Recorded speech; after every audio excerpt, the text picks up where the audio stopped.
Thank you very much, everybody, for joining, and sorry for the delay. We are ready to start. My name is Daria Kurushina. I'm a Schwarzman Fellow at the Asia Society Policy Institute here in New York. And we are delighted today to be in the conversation about one of the most pressing issues that is looming in East Asia, which is population aging and shrinking. Over the next few decades, the demographic transition in East Asia will cause the significant impact on social welfare, healthcare systems, labor markets, and economic growth, causing a lot of challenges for the developed and developing countries in the region. And it is important for us to understand the key demographic transition trends that are happening right now in the region to understand how it's reshaping the economic, social, and geopolitical landscapes.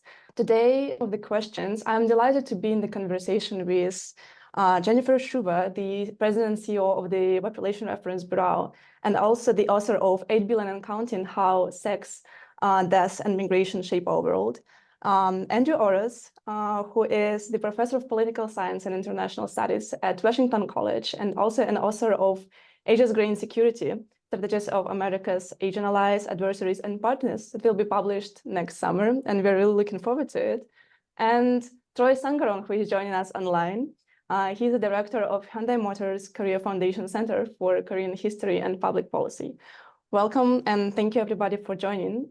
Before we begin, just some housekeeping rules. We will have an audience Q&A right in the end of our session, so please use the Q&A box on your Zoom screens to address any questions to our experts. So without further ado, let us begin with Jennifer, you first. You've been researching the global population trends for many years, addressing how the society reacts to some of the biggest demographic changes. One area that often sparks debate is the contrast between currently growing population and also the prospects of future decline and rapid aging. If you could just tell us more about the current state of demographic transition and what awaits us in the future. How is this global trend reflected in East Asian societies? And what are the implications and challenges, as well as opportunities, for these demographic changes present in the region? Well, thank you so much. I'm so glad to be here with all of you. And hi to Troy and everyone online. Well, I think it's best for us to have a snapshot of the world if we put countries into 3 different buckets. I would say there are those that we'll focus on today that have very low fertility rates. You might say we call it super low sometimes, not very innovative title, but fewer than 1.4 children born per woman in her lifetime. This is a large and growing group of countries, and it represents the future. There's also a group of countries at the other end that still have high fertility rates, but I do want to note that they're down. So everyone is moving down. If you just imagine, sometimes in my mind, I always picture a lot of space analogies and just see a lot of, like asteroids going through space, and they're all headed in the same way, but they're at different points in that journey. So even in Africa, the total fertility rate is down from in the 6s per woman to closer to 4 per woman. And there are still a handful of countries that have higher fertility rates and rapidly growing populations. And there's another bucket in the middle. And those are countries that are still growing, but they're growing based on momentum from the past. And fertility rates are already down in those countries.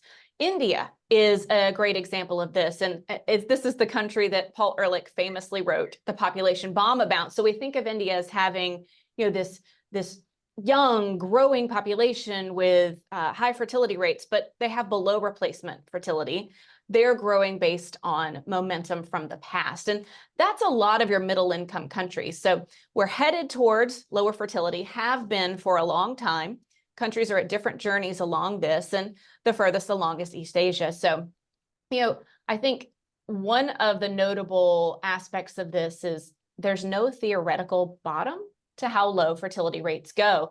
And if I think back to when Andrew and I first started studying this, I think we all kind of thought there would be some sort of bottom to this. And you can look at the UN projections that were done, decades ago, and you can see built into those assumptions that this must be temporary. Obviously, it's not going to stay this low. And yet it has not only stayed there, it has kept going lower. And now the demographers did tell us this. There are articles written a long time ago that say there's no bottom to this. but we just didn't catch on to that, or we didn't believe it. And here we are now where, of course, in East Asia, many countries have fertility rates at 1 child per woman or even below. And so that, of course, brings with it a lot of challenges and opportunities for the future. We have some changing social norms that mean this will continue. And that's going to be something that I'll emphasize throughout my talking points. This is happening. You're not going to change it. But there are fewer people of marriageable and childbearing ages because, again, what's baked in from the past, these smaller cohorts. And then normatively, culturally, marriage is just less a rite of passage. It has less economic utility for people, particularly women, than it had in the past. And so until those things change, given that there's a very strong norm around childbearing within marriage in East Asia, you're going to continue to see this trend in low fertility for a while. What we don't know is when cultures will change. They always change. We don't know when that will happen. We don't know if there are tipping points. And we don't know which kinds of systems foster more of a change. So I think we have a future that is baked into our present, and we could talk more about the challenges and opportunities in a bit. Okay. Thank you so much, Jennifer, for setting the scene for our discussion. Indeed, as you said, while on the surface you can see that the population is growing, we should pay our attention to the aging and shrinking societies and see where these tipping points and how cultures can change to address these issues. Just looking into the shifting population landscapes, we can see that the issue often doesn't receive as much attention as other global issues, but situation has drastically changed. And I think especially after South Korea announced the demographic national emergency, the government has spent an extraordinary $200 billion in the past 16 years to address this challenge, and is currently establishing the Ministry of Fertility Planning and Family Planning. If I could just turn over to you, Troy, and ask about the nature of this demographic emergency in South Korea. How is this issue perceived by the public? And do you think the similar doomsday scenarios can be justified in other East Asian countries? Yeah, well, thanks for having me on today. Maybe to stick with Jennifer's analogy, if you think of this as a series of asteroids heading somewhere, South Korea is starting to break away and lead that pact. And, that means, you're having very low total fertility rates. So last year it was 0.72. I've seen estimates this year it could probably drop to 0.68. But if you think about this has been below 1 for roughly 5 or 6 years now. So this isn't sort of like a 1-year dip below 1 that we're seeing. And I think Jennifer mentioned it, but 2.1 is the stabilization rate for population. So you're significantly below that. And that's why we're seeing the population start to change in South Korea. And I'm also glad Jennifer brought up this issue of like, well, where is the bottom? Because one of the interesting things you'll see in, for example, UN projections is if you go further out, you actually start seeing South Korea's population begin to rise. And the question is like, okay, well, what is causing that? I talked with a colleague of mine, Nick Abersott, once, who talked about demography, and he kind of cautioned me, listen, only look at maybe the next 20 years, because basically all the people who will be working 20 years from now have been born today. So, be a little leery of things going further out. But I think, this is the issue. When you look at the projections, South Korea wasn't projected to go this low, and why it might pick up in the future is really kind of a question. But to your first question, really on kind of like what this means, I just kind of want to show one brief slide. So as you can see here, basically the blank area right here that I've cleared out, it is the point where South Korea's population working age peaked, and that was 2020 at 37 and about 37.6 million people. You can see if you go all the way out to the 2060 point, it's going to drop to 21. But I want to stick to slightly more, in the near future. So if we look, like I was saying, about 20 years ahead, you're going to see the population on the working age side drop by about 10.5 million people. So that's roughly a third of the workforce will leave the workforce over the next 2 decades. So what does that mean for South Korea? So if you think about this in terms of economic growth, labor is one of the three key components, along with total factor of productivity and your capital level. And so basically what we're going to see is the decline in the labor force is going to pull down South Korea's potential growth rate. So this is in essence the rate at which the economy would grow at full employment and full capacity. And so the Korea Development Institute estimates that that will fall from today about 2% to about 0.5%. The OECD is actually more pessimistic and thinks it could fall all the way to 0 by 2050. So this is going to have a significant impact on just economic growth in general. Now, there are other implications from this process for South Korea. One is national security. We often focus much more on North Korea than we do South Korea, but right now the South Korean military endeavors to maintain about troop levels of 500,000. In about 10 years, there just simply won't be enough young males to take and maintain an army of that size, and so you're going to have to take and over time further decrease the size of the military. And that then has implications for how do you take and deal with different potential conflict situations. The RAND Institute at one point estimated that if North Korea were to collapse, and I don't want to get into whether that's likely or not, but that if it were to collapse, that you would need about 1 million troops to take and stabilize the country. So you're already having a military below that level, and you're going to have more drains on troops. So that means you're going to have to look to technology more to take and make up for some of these differences.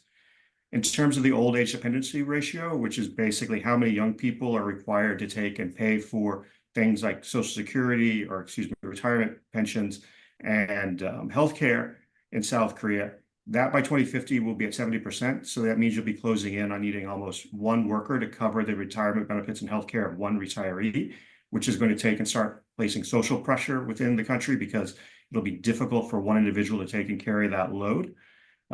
Korea also already has the highest level of old age poverty in the OECD, and the current pension fund is expected to be depleted by 2055.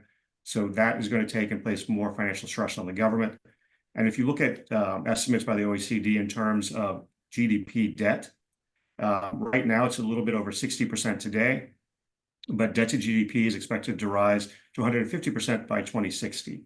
Now, if Korea puts in place a few different changes, such as taking and allowing the elderly to engage in more work, and you see more people in the workforce, that would drop to about 115%.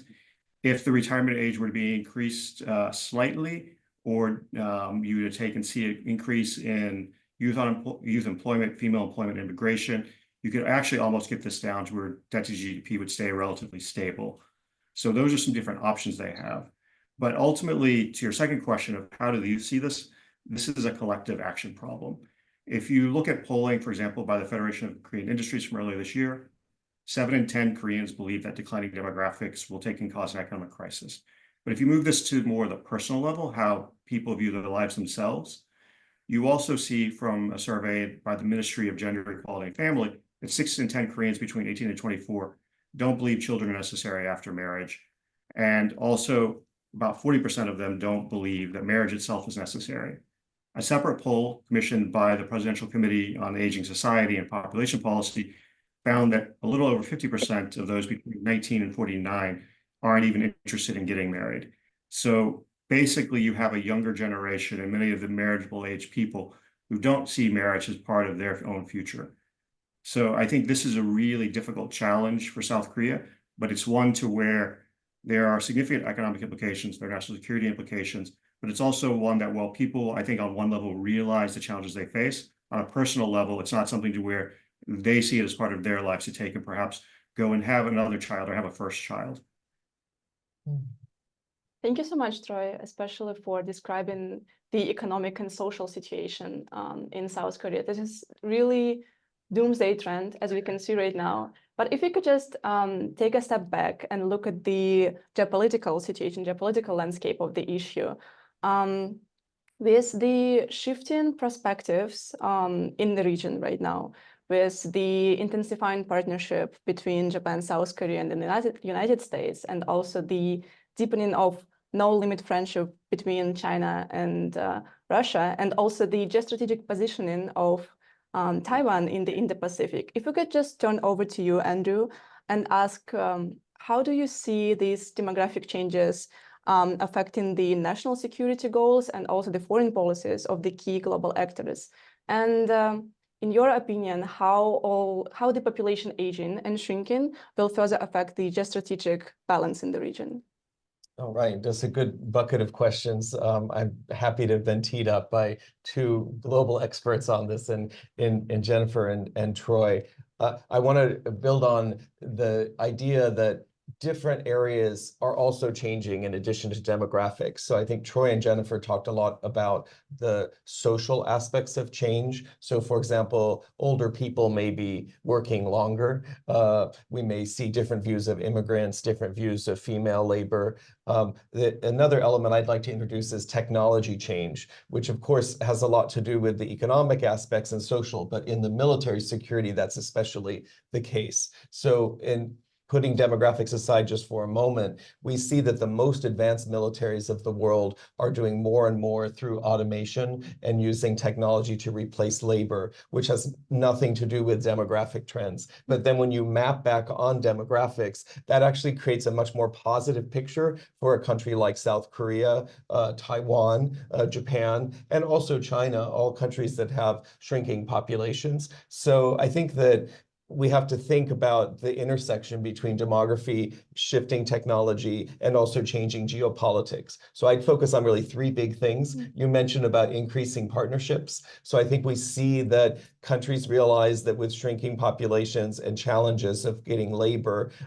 they need to work together more. So you see an axis of authoritarian states, with China and Russia, you mentioned also North Korea, Russia partnership, we see moving forward. And with Japan, South Korea, that's a very big surprise for many Asia specialists because of historical animosities between those countries. But also Japan, Australia, we have the Quad with India. So Australia, India, growing populations, right? The Philippines, another growing population, can potentially complement states that have advanced technologies in the military realm like South Korea and Japan.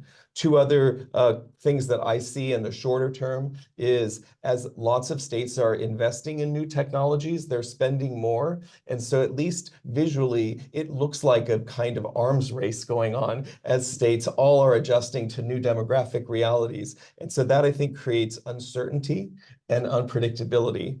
In the longer term, though, I'd see two trends. One is increasing multipolarity, especially in the Indo-Pacific, as countries like India, the Philippines, and Indonesia continue to grow. So the Philippines will have a larger population than Japan by around 2050. That's a shift. And the other shift I see, and this kind of brings us back to what the real implications are of this. The argument of my book on Asia's growing security is that the current aging powers of the region will nevertheless continue to be the major security powers of the region, even 20, 25 years from now, despite their challenges. So we're not seeing a reversal due to aging, but we are seeing different strategies like cooperative strategies and use of technology.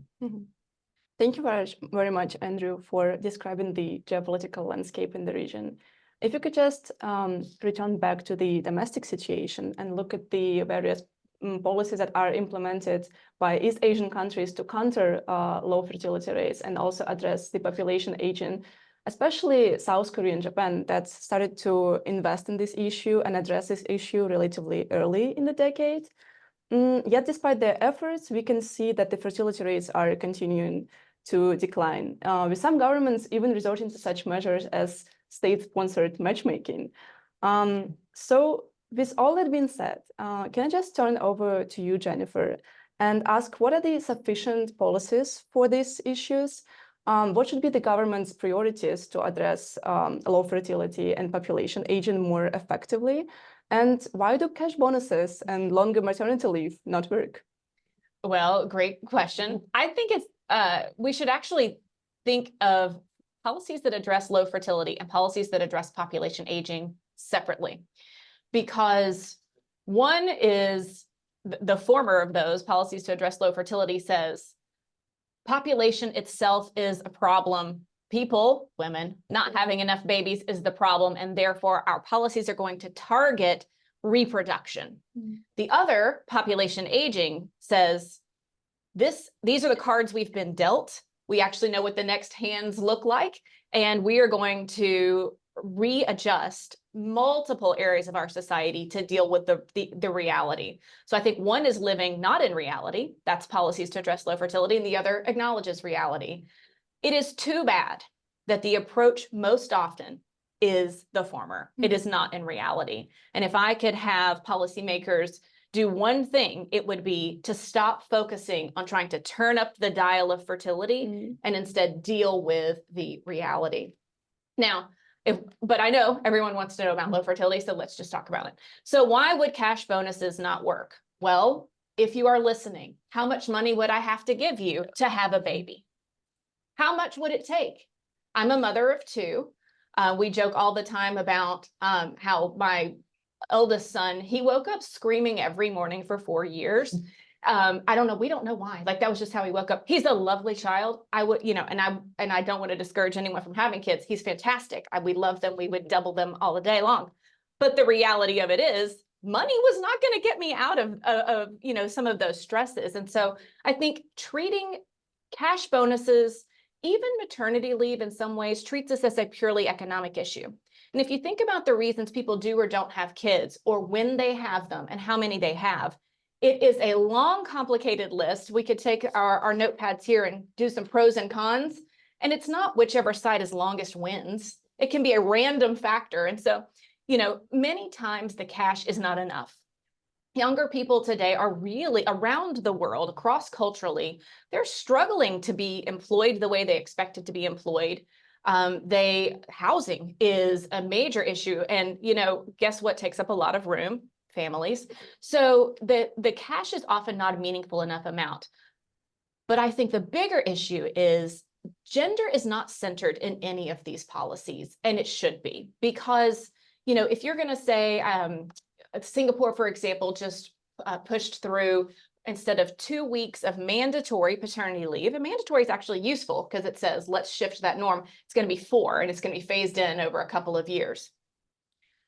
That's not a meaningful amount of time to change anything. South Korea has paternity leave, but it's not just about putting it on the books. I think it's 8% of eligible fathers take it, something very low like that. There is not a cultural recognition to put that in place. And I think in all of these societies, including here in the US, women are being asked to have more babies, work more, and take care of older people. If someone said to me, you need to work more and have another child, I would just throw up my hands and give up. And so when these policies, and a lot of what we'll be talking about is, a solution to aging is bringing more women into the workforce. Is that accompanied by a recognition that there's only 24 hours in a day? And I actually love working and love being a mother. And how do we have a society that supports both of those things? So I think that's an argument for very integrated conversations among policymakers, that it's not just your economic labor conversation over here and your reproductive conversation over here, or care work. Everyone needs to get together and realize that a policy in one area could actually affect a policy in another area. And that even with all of that, the outcome may not be higher fertility, but it could be a better quality of life. So maternity leave or paternity leave is not a good thing because it raises fertility. It's a good thing. That's the end of the sentence. It strengthens those families. It strengthens that society. Offering people some financial help when they have families is not a good thing because it raises fertility. It is a good thing. And so, if the measure of success is looking at that total fertility rate, all of these efforts look like a failure. But if the measure of success is greater well-being, then that changes how we see it. Thank you very much, Jennifer. Indeed, I would agree that increasing overall the quality of living, including women in this equation, would be one of the biggest decisions that can change how we see low fertility trend overall. And I would say that overall, a lot of measures and policies are deeply interconnected to women's role in family formation and how they feel supported in their careers and by society to raise children and bear them. And currently, the increasing cost of living, and also coupled with political and economic uncertainties, puts more burden and more pressure on women that already performed, as you've said, a lot of more housework and caregiving than men, especially in such traditional and more conservative societies as South Korea and Japan, women feel women are not employed in a long-time positions. They often are employed in temporary and part-time position with limited career advancement opportunities. So if I could turn to you, Troy, and ask a little bit more about the female role in South Korean societies, do you feel like there was a significant change in the approach to womenomics in South Korea and other East Asian countries? And how might countries with the more conservative and traditional view on family planning address these challenges by supporting women, improving low fertility, but also not making women compromise on their family commitments? Yeah, and I mean, I just want to first maybe briefly build on a couple of things that Jennifer said.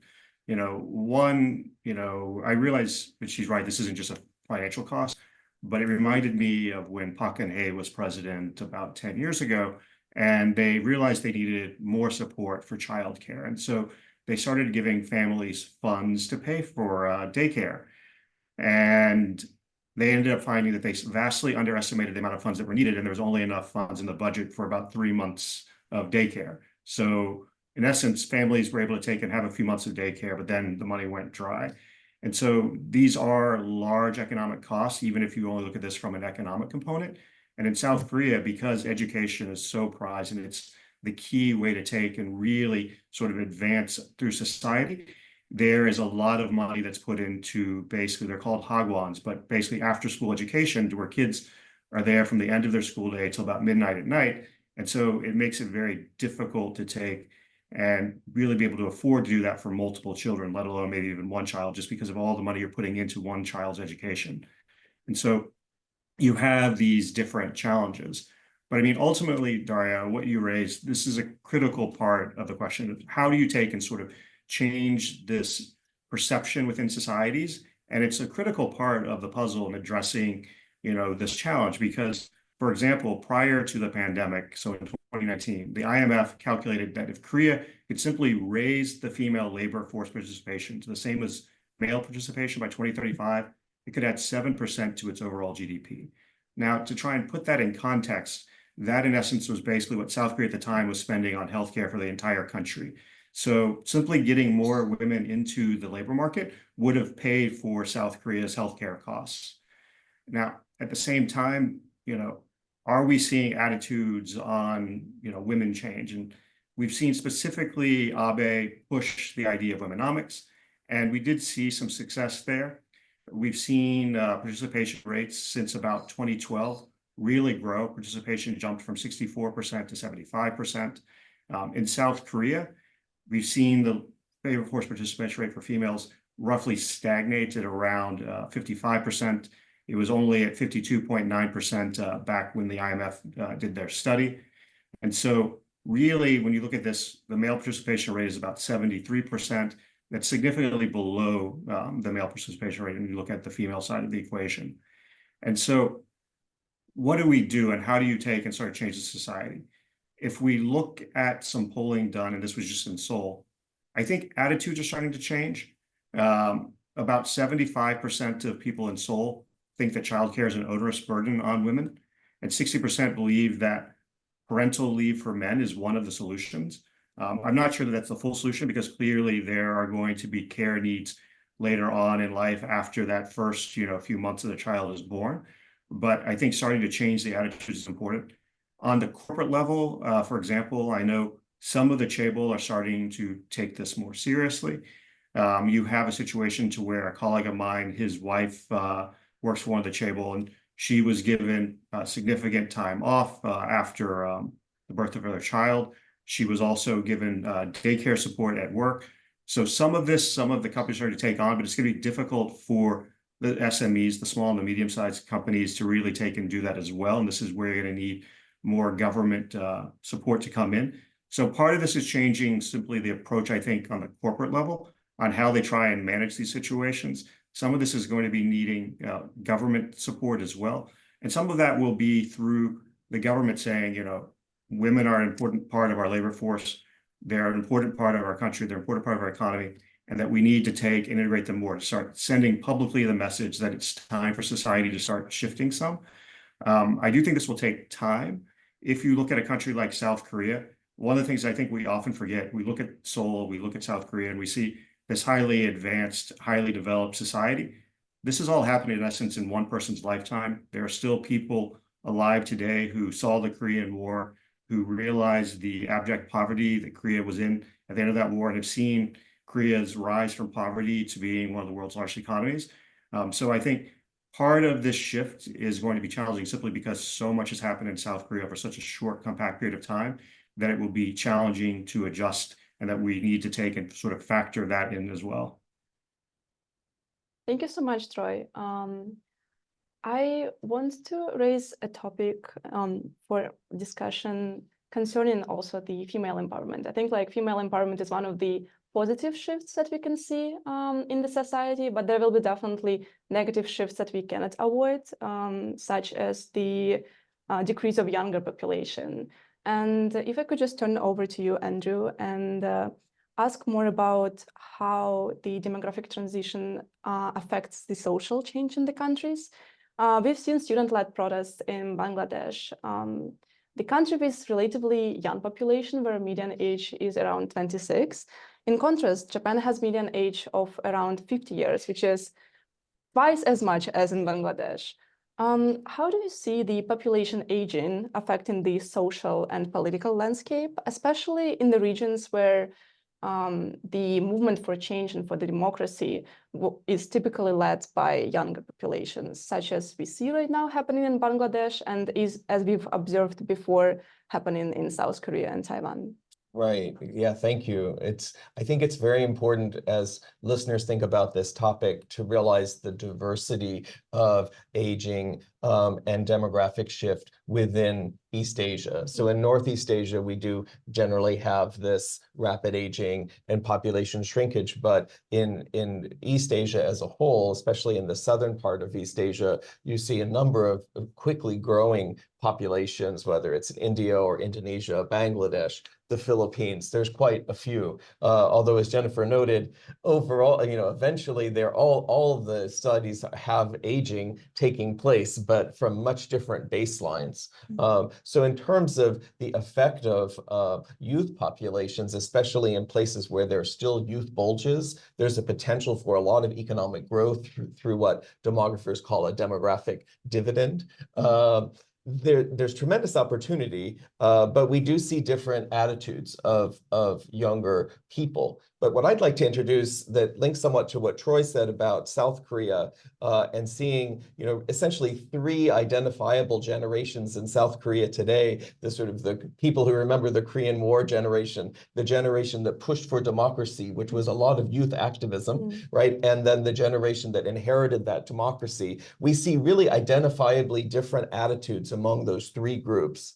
And what I would like to kind of have our readers and listeners think about is that is a separate issue than your chronological age. So it's not necessarily that your attitudes are changing because you're individually getting older. It's that there are different generations identifiable in a society that push for new attitudes. So we see then the effects of that differently in different countries because different countries have different sort of generational trends. So in my area of focus on military security, the early work on demography and military security assumed that older people would have more conservative attitudes towards military spending, spend less, more on health insurance. Younger people might be more enthusiastic about military spending, but the data just doesn't show that. And I think the reason that it doesn't show that is the generational cohorts. So the Korean War generation may be more suspicious of North Korea than the younger generation who is worried more about paying for an apartment and getting married. So the effect of the aging is a factor, but the way it changes social attitudes varies quite a lot. Thank you so much, Andrew. Yeah, we definitely see that demographic transition is a really complex issue. And after discussing so many different aspects of it, I cannot help but reflect on the urgency with what governments and societies are ignited to reverse the low fertility rate and to improve the situation and address the population aging. Some of the measures, as we discussed, lead to better healthcare and social welfare, and also improve the female representation at work and overall their working conditions. We also haven't touched on this, but we know that some government-sponsored measures, they improve you mentioned actually this, Andrew, that they improve the attitude toward the technological advancement, and they try to invest more in this topic. And also another sphere that is right under the light right now is immigration.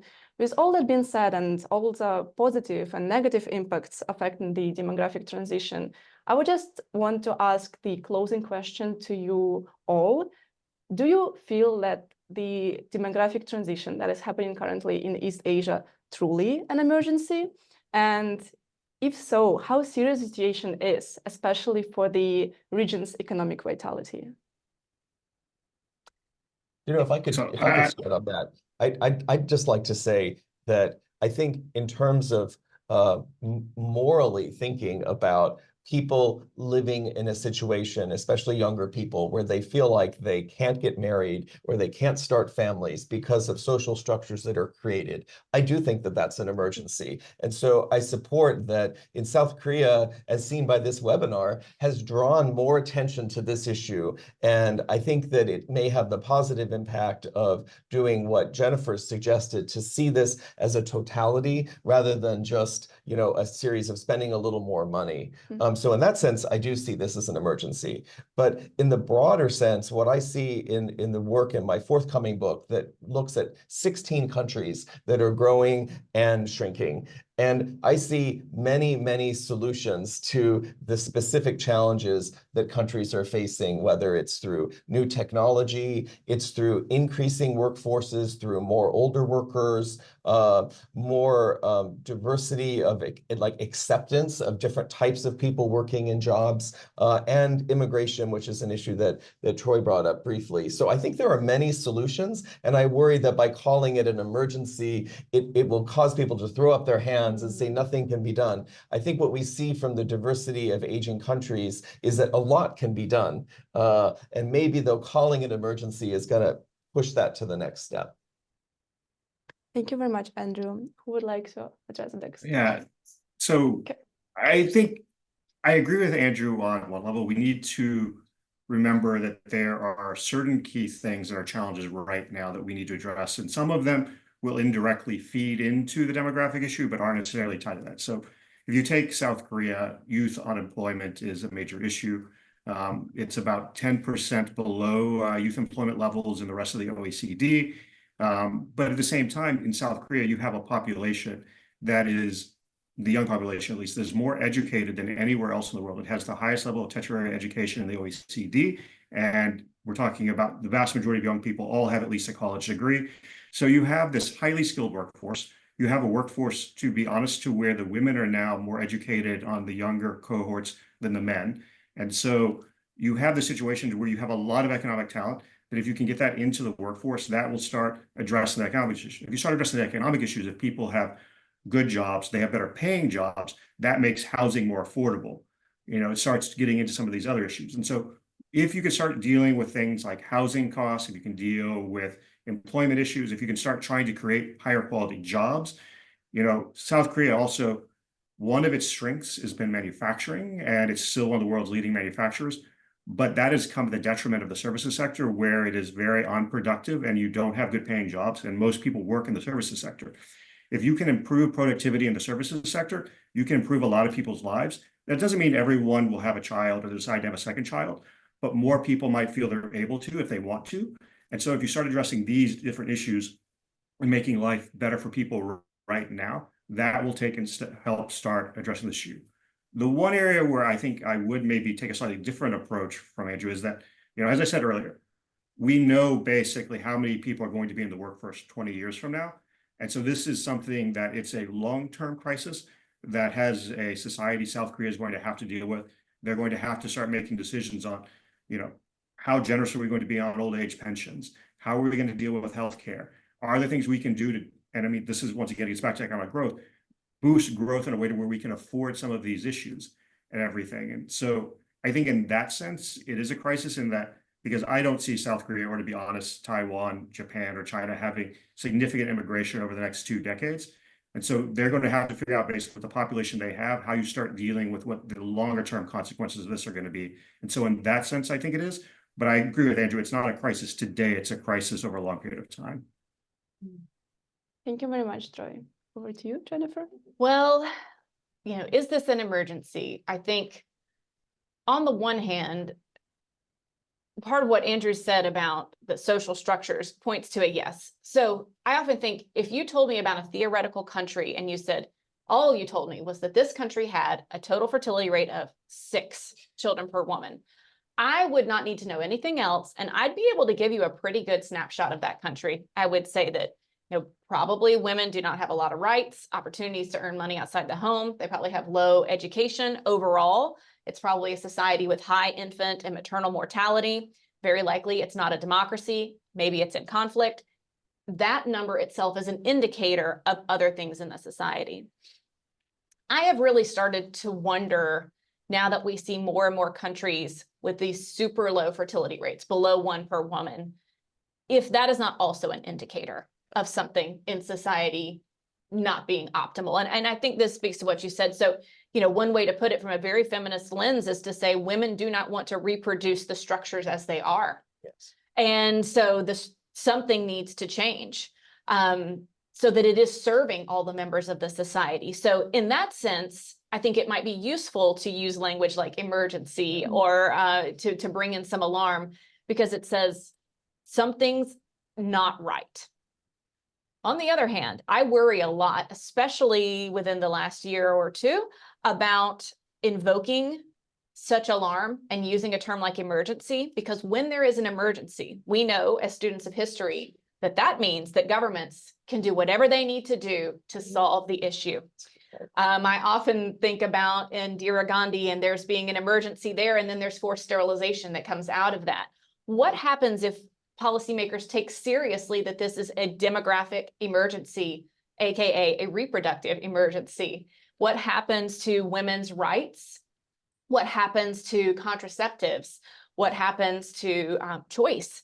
And that's not somewhere we want to head down. And there are an increasing number of aging countries that are not democracies. So that's even fewer checks on that type of bureaucrats in the bedroom and bureaucrats governing the body. And so I think that's an argument to not use any inflammatory language and to walk it back from being an emergency, because you don't want the state to go in and use every tool in its toolbox to quote unquote fix the population problem, which I think brings back to how I had initially framed and said, let's treat it differently, to say there's such a thing as low fertility and such a thing as population aging. Even though demographically one leads to the other, they have very different approaches that they would require. Yes. Thank you so much. Thank you so much for answering my question. And I think we are just right in time for audience Q&A. We have one question that we slightly touched upon about the immigration and securing immigration to boost economic growth using the working age surplus in other countries, such as Andrew White here mentioned Africa, to invite to your country, and this is use it as one of the policy measures to sustain the economic growth. What is your opinion about the immigration policies, and do you think this solution can be viable for more conservative countries on this particular topic, such as South Korea, Japan, China, and Taiwan? No. Mine's a simple no. And I think we often have this perception that global migration is this huge force. Really, there are only about 300 million migrants in the world. But if you look at the number of people ages 65 to 74, there's about 500 million of those. And not before long, there will be 800 million of those. There are a lot more older people than there are global migrants. The United States has the largest stock of migrants. So our perception is that there's a lot moving, especially if we're in our major cities. But the bias worldwide is to stay. And the reason I point that out is if all of the aging and shrinking countries in the world have as their plan for the future attracting migrants, they're all competing over the same person. And that means that, if there are 50 of them competing, 49 will lose. It is not the thing to hang your hat on for most countries that don't already have robust immigration, because that's another thing we know about migration. It's like water, you know, they follows the same channels. So I think a much better solution in the sense of you'd be guaranteed to have more control over the outcome is to keep older people in the workforce longer, those that are able to work. So that brings in health and everything else. Thank you, Jennifer. Troy, Andrew, your thoughts on the issue? I mean, I would So add that. No, go ahead, Troy, please. Oh, no, please, Andrew, go ahead. All right, then I will. The countries we're talking about also have different opportunity structures, right? So China is the second largest population country in the world. The idea that they would bring in hundreds of millions of immigrants to offset the shrinking population seems just laughable, right? And in fact, China and India are countries that currently produce migrants to other countries, right? So for China actually just keeping more of its population at home, which could be a concern in an authoritarian state, would be, you know, a potential solution. But I think we do see, I was just in Japan last week, it's striking. You can see the number of migrant workers in the service sector, which you just didn't see before. So I do see migration as part of a solution, but not the full solution. Thank you so much, Andrew. Troy, over you. Yeah, so like if we look at South Korea specifically, you know, they've tried a couple different things. You know, one is you have it's easier for someone to come if they're going to take and marry a spouse to try and take and deal with this directly the demographic issue. There's been programs put in place to try and attract high-skilled labor. So you have high-skilled labor immigration, but I mean, that's not going to shift things very much because you're talking about a small number of people. And then there's more discussion about trying to take and have adjustments to worker visas. So where people would come, you could maybe work in Korea for a set period of time, but then you would have to return to your country. So, you know, these sort of not like 1 year type visa type things, but longer term where someone could come, earn a good amount of money, maybe send it home and then go back to their country. So there are efforts to take and use immigration to address part of this, but it's going to be, I think, around the margins at the end of the day. Right now, the immigrant population is only about 5%. You know, I think in, you know, a best case scenario, maybe you get that up to 10% at some point of the population, but I don't think you're getting beyond that. And so you're still talking about really around the margins at the end of the day. Can I just add one line? Erin Chung's work from Johns Hopkins University, she did a great comparative study looking at how Japan, South Korea, and Taiwan has incorporated immigrant labor. Highly recommend it. Thank you so much, everybody. I think I have a follow-up question, maybe over to you, Andrew. We just discussed the immigration policies and migration opportunities in other countries, and we have a question about the Taiwan's population and demographic emergency, and the country with a little bit more limitations on opportunities for international cooperation. How Taiwan can address the issue of population aging and shrinking, considering this situation? Well, Taiwan situation, I'll give a shout out to the Global Taiwan Institute, which allowed me to spend a month in Taiwan last summer looking at this question. It's very similar to South Korea in terms of its economic development trajectory, its demographic profile, but you know, it's a place of a little over 20 million people. And so the ability to kind of Jennifer's point of bringing in immigrants to offset a shrinking workforce is much more realistic, you know, than a country of 120 million like Japan or a country of over 1 billion like China. So again, I think Erin Chung's work looking at how immigrants have socialized into Taiwan shows a lot of the challenges, but I think as part of a solution, it's an imaginable solution. One group that we see moving to Taiwan in the past decade are people from Hong Kong, because they've been concerned about China's actions in Hong Kong, and they see a similar society in Taiwan. So, I mean, there are people who want to go to a stable place like Taiwan.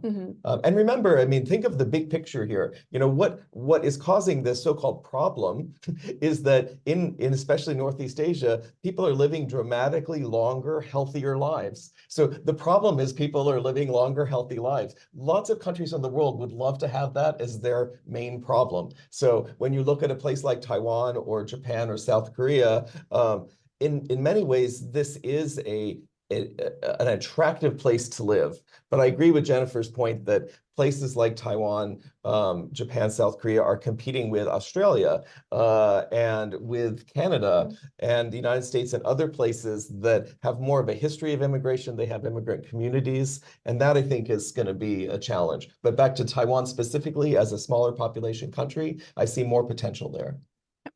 Thank you so much, Andrew. I think we have time just for the last question, and we haven't touched upon this issue. Also, really contested one is that currently we see the interconnection between bigger population and the environmental issues, and how the bigger population deplete the resources and also cause more environmental issues, pollution, overproduction, overconsumption. Could you just shed maybe a little bit more light on how you see the demographic transition in East Asian countries interconnected with the environmental agenda? Who wants to address this question first? Yeah, I can. I always caution us to not use a shrinking population as our out on the environment, because for several reasons. One is that it is those countries that are the highest income that are the ones that are shrinking.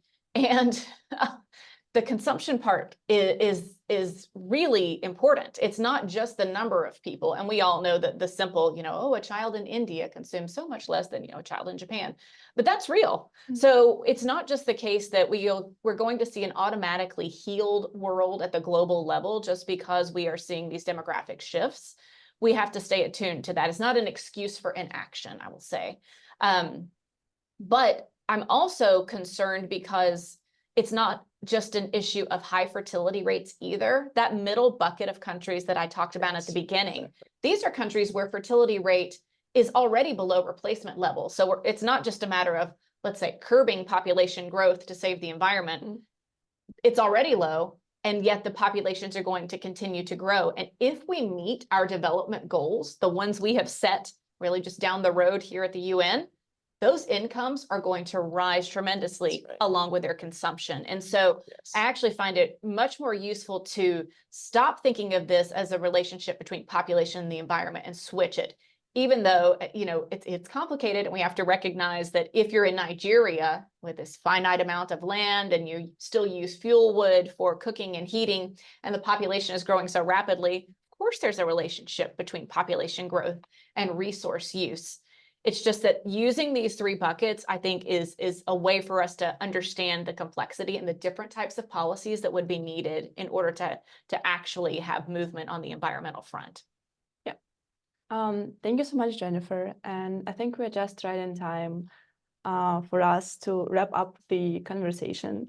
Thank you so much for joining and providing your insights on so many different aspects of population aging and shrinking. Thank you so much for tuning in today and asking your questions. It was a really delightful conversation. We will see you further at the Asia Society Policy Institute events, and please join our next webinar. See you soon.